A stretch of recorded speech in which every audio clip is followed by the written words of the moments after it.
All right, let's get started. It is Monday morning. We are so excited to start off a brand new week full of opportunity, full of great times that we're going to create as we build our business, as we create what we want to make and do what we want with this business. Now, recently we've had some news come about. How many of you guys have heard the news? So look, let's talk about the elephant in the room. And I think everyone knows what that is. If you don't, it's okay. Relax.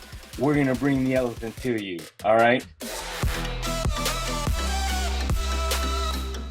With that said, recently we found out that NAR decided to settle the lawsuits with the Department of Justice, backing up a complete change in the way that our industry will operate. Now, what does that actually mean? Well, it means that the MLS will no longer tell you as a buyer's agent how much you may or may not get paid as far as commission is concerned. What do you think about that? Does that worry you? Do you feel like that's going to make things more challenging, more difficult? How does that impact you? Let's talk about what's going on through our heads real quick.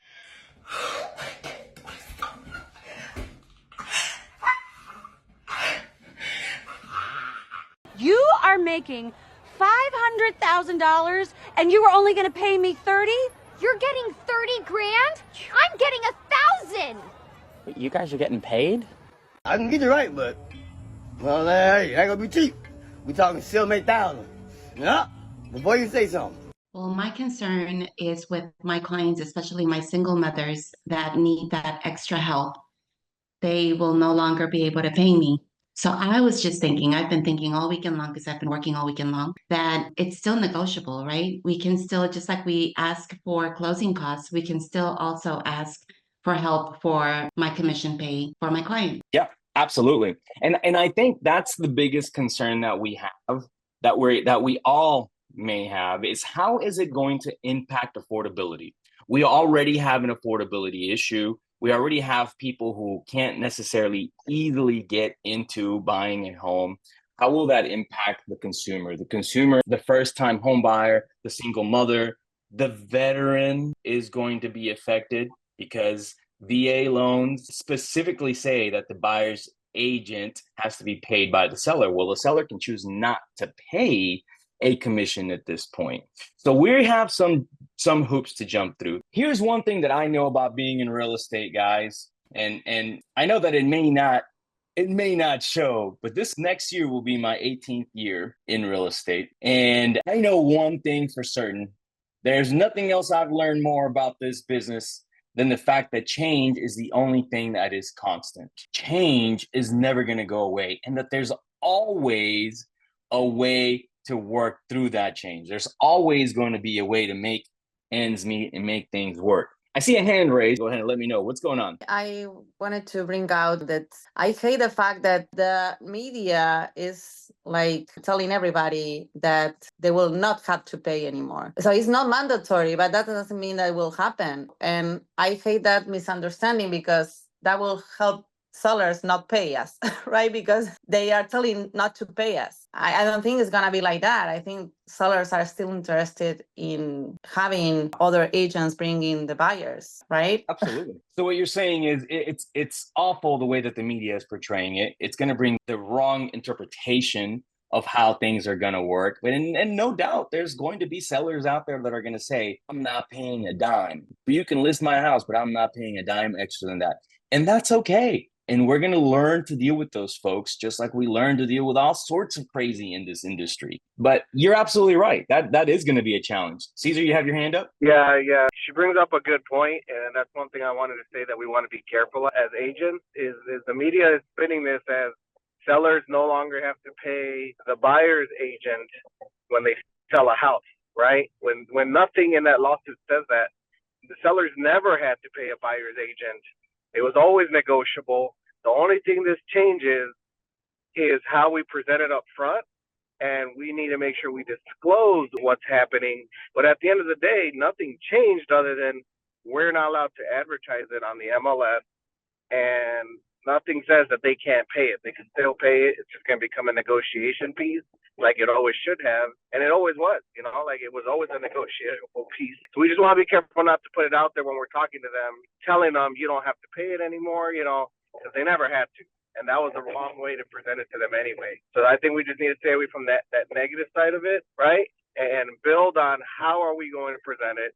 How are we going to make sure we still get paid? And come up with solutions versus just focusing on what the media is doing, which is spitting nothing but bad, press on it.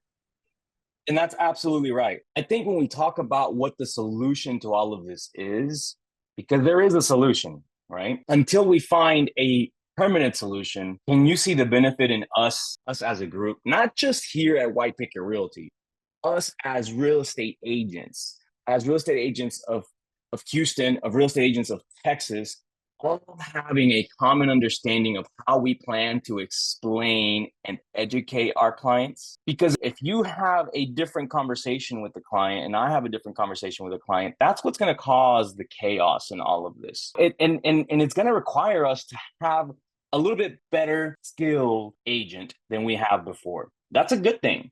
That's going to mean everyone here in this group will have to raise the bar to compete at a new level. Because the agent that's going to push through this next change in the market, this next phase, is going to require much better communication skills, much better presentation skills.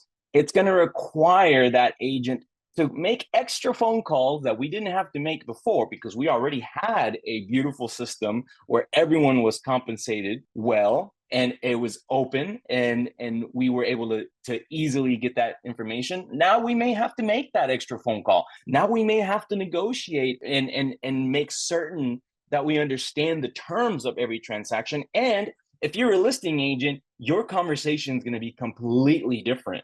Your conversation is going to be about what your compensation is going to be for listing that property and what do they feel is fair to offer for the buyer's agent who's bringing them the buyer. You're going to have two conversations. And if you've been to my listing class, we're already working in that direction.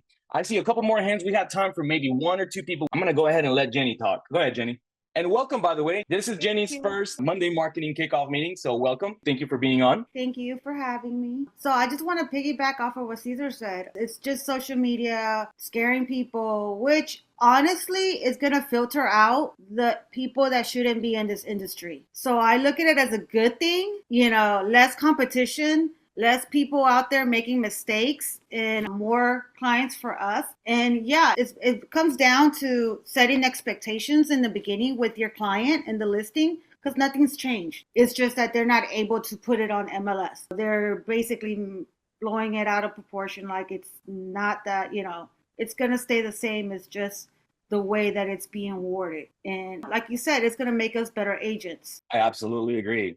We have a question that says, is the listing contract going to have the section for the cooperative agent? So it already has a section. We've been trained in the past to just add both commissions. So charge one commission, and therefore we, as the listing agent, would cooperate with that buyer's agent and split a portion of that. But the listing representation contract already has 3 items where you can put what you're going to charge. So it's just going to be broken down a little bit differently. And I definitely want to encourage you to come into the listing class that we have on Thursdays because we do cover those items and we have other classes coming up. So unfortunately, we're running out of time, guys. We have to move on. We will keep this conversation going during our summit.